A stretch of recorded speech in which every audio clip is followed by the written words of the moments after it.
Hello hi good morning. నేను మీ శ్రావణి. ఇప్పుడు మీకు చాలా చాలా ఈజీగా టేస్టీగా మనము పచ్చి కొబ్బరి టమాటా రసాన్ని అయితే చేసుకుందాము. ఈ రసం తినరు, మీరు తాగేస్తారన్నమాట, అంత టేస్ట్ ఉంటుంది. మీరు ఈ రసాన్ని మాత్రం తప్పకుండా చూసి అయితే ట్రై చేయండి. ఒక్క 10 నిమిషాల్లో ఈ మధ్య మనం కొబ్బరికాయలు అవి ఇవి దేవుళ్ళ దగ్గర బాగానే కొడుతున్నాం కదా, అయితే మీరు ఈ పచ్చి కొబ్బరితోనే ట్రై చేయండి ఒకసారి ఈ రసాన్ని.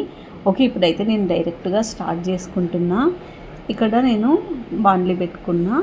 ఇందులో ఆయిల్ ముందుగానే వేసుకోవాలి కుండలో. ఎప్పుడైనా సరే మనము వేడిగా అయినాక వేసుకోవద్దు, పగిలిపోతుంది కుండ.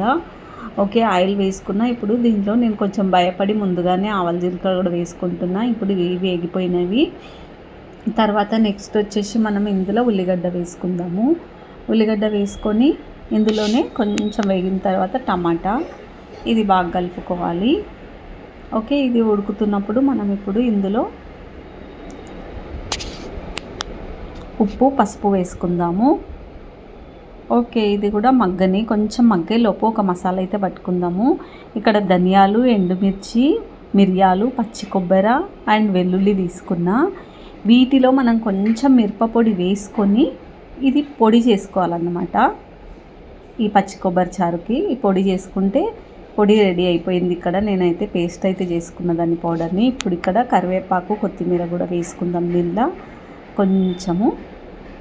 ఓకే, నెక్స్ట్ వచ్చేసి మనం పట్టుకున్న పౌడర్ని వేసుకుందాము. మీకు చారు ఎక్కువ కావాలనుకుంటే ఎక్కువ పౌడర్ చేసుకోవచ్చు. నేను కొంచెం చేసుకుంటున్నా కాబట్టి ఇంత చూపిస్తున్నా. ఓకే, ఇది కొంచెం మగ్గాలన్నమాట బాగా. అంతలోపు మనం ఒక చింతపండు అయితే నేను నానబెట్టుకున్నా. ఆ చింతపండు కూడా మనము దీనిలో పిండుకోవాలి. మనకు ఎంత పులుపు కావాలో అంత అనమాట. అయితే ఇంకొక టమాటా ముక్క కట్ చేసుకున్నా నేను. ఆ టమాటా ముక్క మీద కనిపించడానికి అనమాట. జస్ట్ ఎక్కువ ఉడకకూడదు, ఒక 2 minutes ఉడకాలి. ఓకే, ఇప్పుడు దీంట్లో అయితే మనం చింతపులుపు కూడా వండుకుందాము.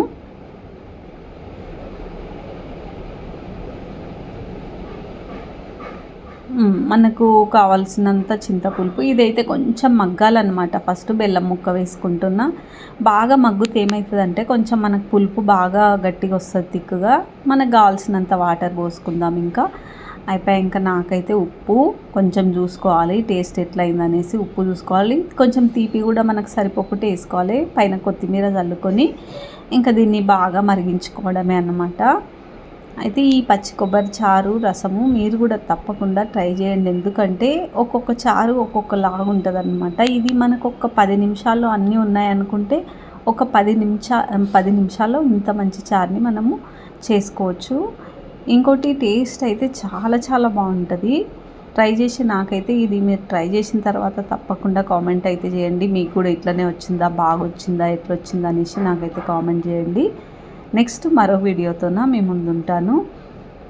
బాయ్.